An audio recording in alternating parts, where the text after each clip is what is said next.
देखो बच्चों, Khandwa question number 1 कह रहा है कि निम्नलिखित में से किसी 5 खंड को हल कीजिए। जैसे का पार्ट दिया गया है तो का कह रहा है कि परिमेय संख्या 5/7 और 9/11 के बीच की 4 अलग अलग परिमेय संख्या बताइए। तो देखो, अगर हम का की बात करते हैं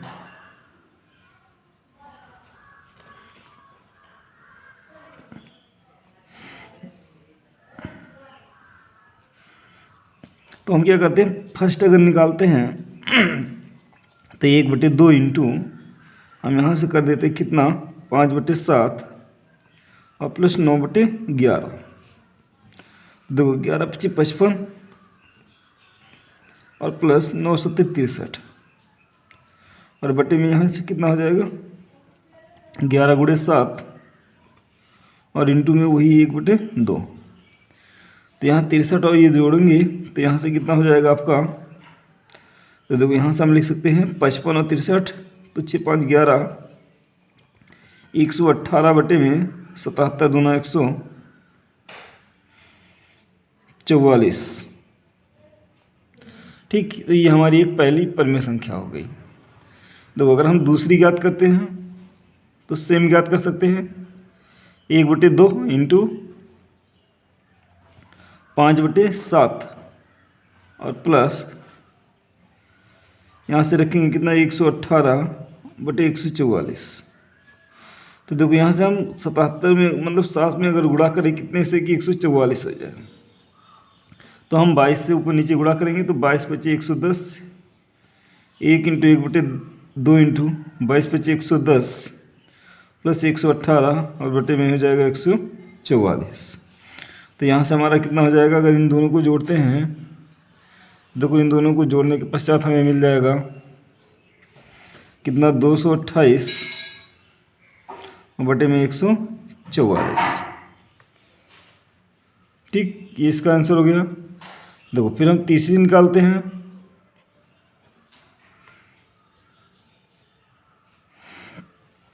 तो 1/2 इंटू इस बार हम 118 बटे में कितना रखेंगे 144 और प्लस लास्ट वाली संख्या 9/11। तो देखो यहाँ से हमारा हो जाएगा कितना,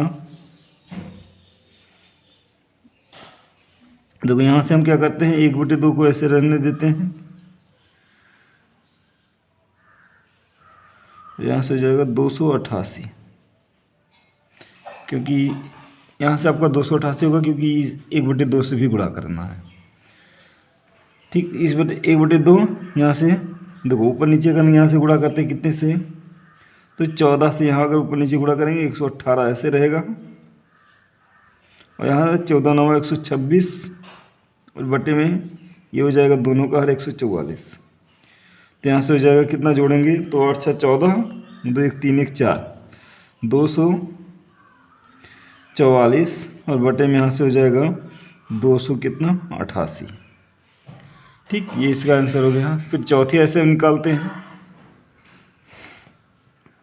1/2 इंटू यहाँ से हमारा कितना हो जाएगा, दोनों को जोड़ेंगे फर्स्ट 5/7 इंटू 228 और बटे में 288।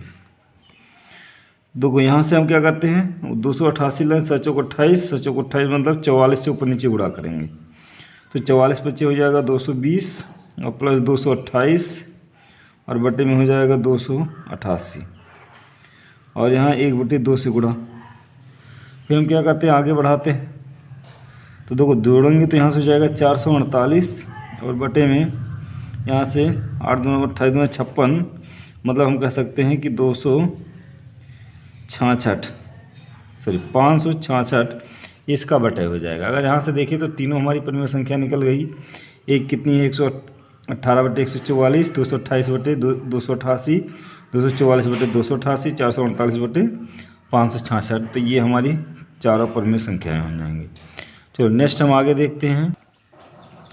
देखो फिर यहाँ से हमारा खा पाठ दिया गया, कह रहा है 11 की पावर 1/2, 11 की पावर यहाँ से आपका दिया गया है 1/4। तो कह रहा है दोनों को जोड़ मतलब सरल कीजिए कितना आएगा। तो देखो अगर यहाँ से हम खा पार्ट निकालते हैं तो 11 की पावर 1/2 और बटे में है 11 की पावर 1/4 को सरल करना है। तो देखो आधार दोनों का समान है तो यहाँ से ऊपर ले जा सकते हैं 11 की पावर 1/2 माइनस 11 की पावर 1/4। इसको हल करेंगे तो 11 के पावर यहाँ से दोनों का हर बराबर करेंगे तो 2 माइनस 1/4। तो यहाँ से घटाएंगे तो 11 की पावर 1/4 यही इसका क्या हो जाएगा, आंसर हो जाएगा। चलो फिर हम नेक्स्ट क्वेश्चन देखते हैं। देखो गा पार्ट, ये भी 2 नंबर का क्वेश्चन है।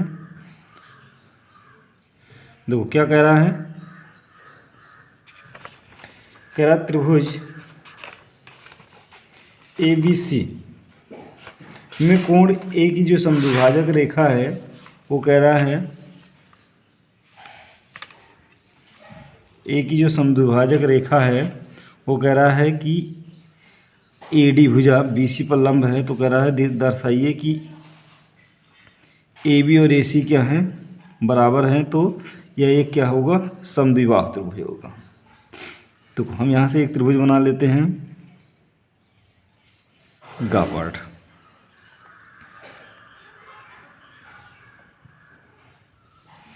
ये A B और C कह रहा AD एक ऐसी रेखा है जो इस पे लंब है। तो ये 90 अंश, यहाँ भी कितना हो जाएगा 90 अंश। फिर कह रहा यह रेखा इस रेखा के बराबर है, AB और AC बराबर हैं। तो सिद्ध करना है। देखो अगर हम कर दें ये तो यह खंड जो होगा इस खंड के बराबर हो जाएगा और तो यह कोण इस कोण के बराबर हो जाएगा। यहाँ लिखेंगे त्रिभुज ADC तथा त्रिभुज ADB में अगर हम बात करते हैं तो देखो यहाँ से लिख सकते हैं AD बराबर AD। फिर यहाँ से लिख सकते हैं कोण D बराबर कोण D बराबर 90 अंश। और फिर अगर हम बात करें तो दिया है AB AC बराबर AB। ये आपको दिया है, ये 90 अंश से और ये उभयनिष्ठ भुजा से, उभयनिष्ठ से। तो हम कह सकते हैं कि यह त्रिभुज जो होगा इस त्रिभुज के सर्वांगसम होगा। तो लिख सकते हैं त्रिभुज ADC सर्वांगसम होगा किसके, त्रिभुज ADB के। अगर सर्वांगसम है तो हम कह सकते हैं कोण B, ये वाला कोण इस कोण के बराबर हो जाएगा, कोण B बराबर कोण C। फिर अगर हम बात करें कोण B और भुजाएं दो बराबर हैं तो लिख सकते हैं किसी त्रिभुज की दो भुजाएं व दो कोण बराबर हों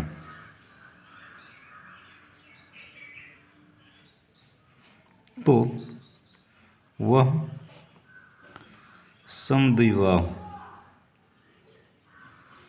त्रिभुज होगा। ये आपका क्या हो जाएगा, आंसर हो जाएगा। इसलिए त्रिभुज ABC एक समद्विबाहु होगा।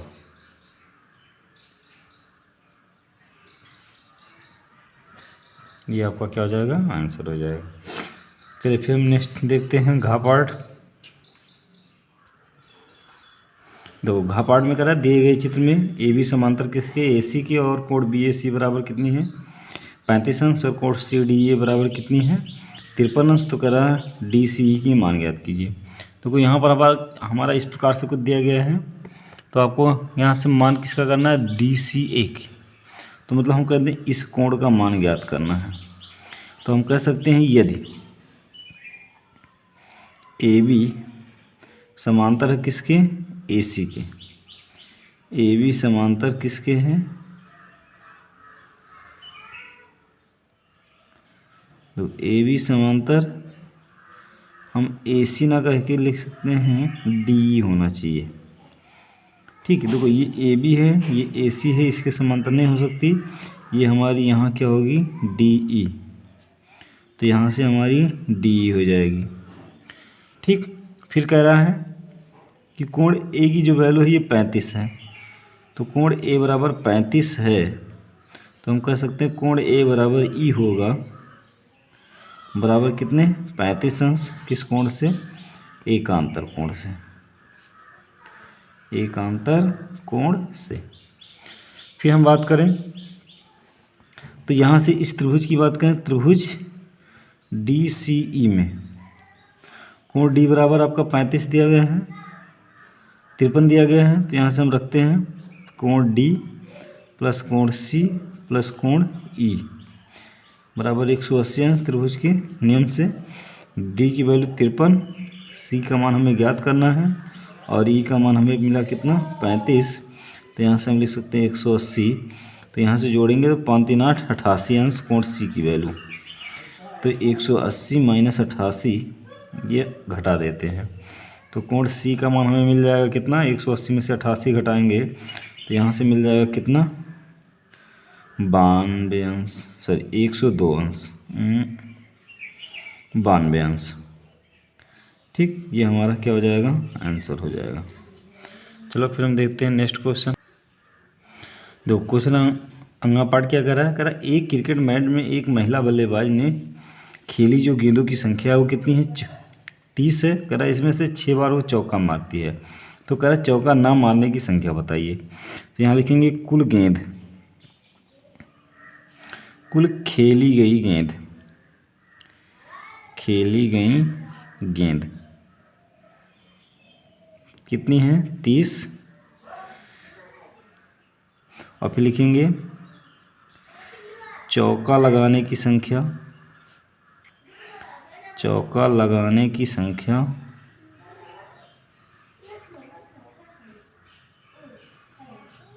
की गेंद, या गेंद की संख्या भी लिख सकते हैं। तो 6 पे 6 गेंद है या 6 बार, फिर हम कहते हैं कितनी गेंद पे चौका नहीं लगा, कह रहा है ऐसे गेंद जिन पर चौका नहीं लगा, जिन पर चौका नहीं लगा, तो कितने हो जाएंगे 30 माइनस 6 कर देंगे तो कितना आ जाएगा 24 गेंद। ठीक, तो कह रहा है कि चौका ना मारने की प्रायिकता, तो यहाँ लिखेंगे चौका ना मारने की प्रायिकता,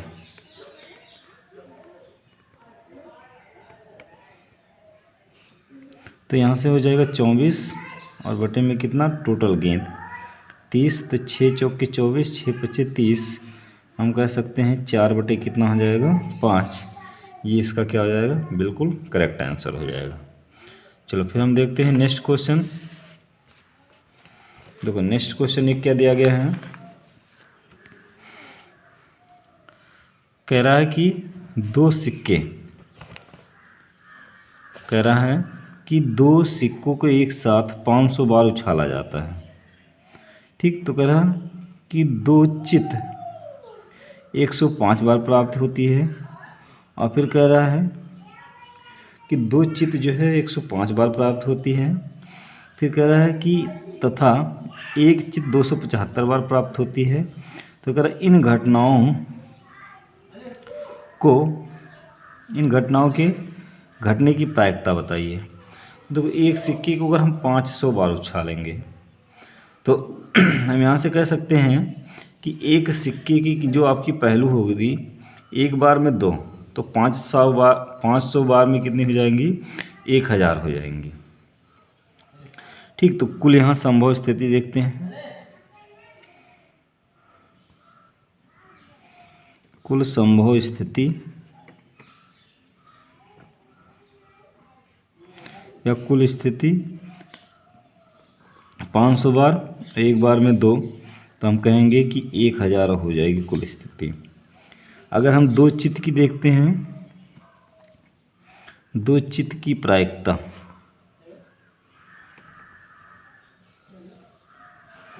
तो कितनी है 105 बार है, तो 105 और बटे में हम 1000 कर देंगे, तो यहाँ से निकल जाएगा कितना 1000 से भाग करेंगे तो 0.105। फिर कह रहा है एक चित्त की प्रायिकता,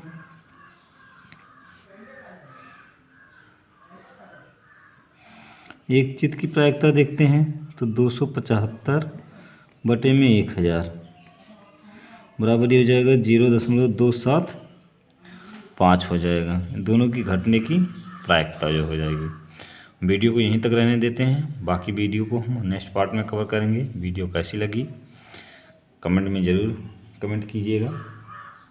वीडियो पसंद आया होगा लाइक कीजिए, शेयर कीजिए, सब्सक्राइब कीजिए, औरों को भी सब्सक्राइब कराइए। धन्यवाद।